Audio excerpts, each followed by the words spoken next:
त्रिपुरा में 5 सितंबर को बोक्सानगर और धानपुर विधानसभा सीटों पर हुए उपचुनाव में सत्तारूढ़ बीजेपी को जीत मिली है।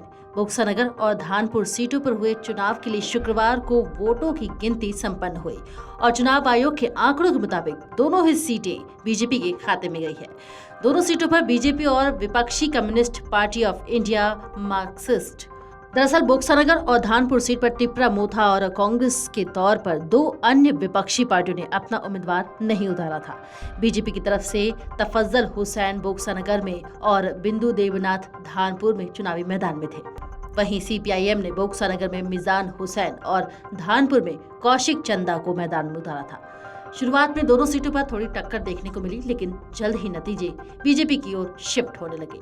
बोक्सानगर विधानसभा सीट पर बीजेपी के तफज्जल हुसैन को 34,146 वोट हासिल हुए, जबकि दूसरे नंबर पर रहे सीपीआईएम के मिजान हुसैन को महज 3,909 वोट मिले हैं और इस तरह से तफज्जल हुसैन ने मिजान को 30,000 वोट के करीब भारी भरकम वोटों से मात दे दी है। और ऐसा ही कुछ धानपुर विधानसभा सीट पर भी देखने को मिला।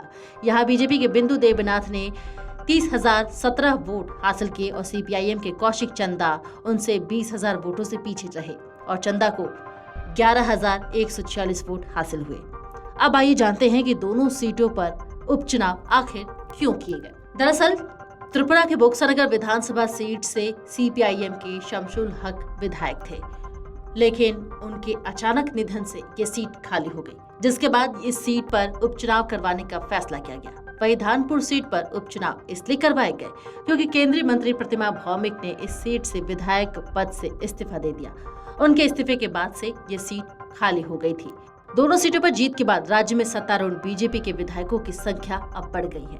आपको बता दें कि त्रिपुरा ही नहीं बल्कि उत्तर प्रदेश की घोसी, पश्चिम बंगाल, उत्तराखंड, झारखंड और केरल के कुछ सीटों पर भी उपचुनाव हुए हैं। आपको बता दें कि उत्तर प्रदेश के घोसी में, उत्तराखंड के बागेश्वर एससी सीट पर, पश्चिम बंगाल के धूपगुड़ी एससी विधानसभा सीट पर 5 सितंबर को वोटिंग हुई थी, जहां पर त्रिपुरा में रिजल्ट सामने भी आ चुका है। त्रिपुरा में दोनों सीटों पर बीजेपी की जीत हुई है।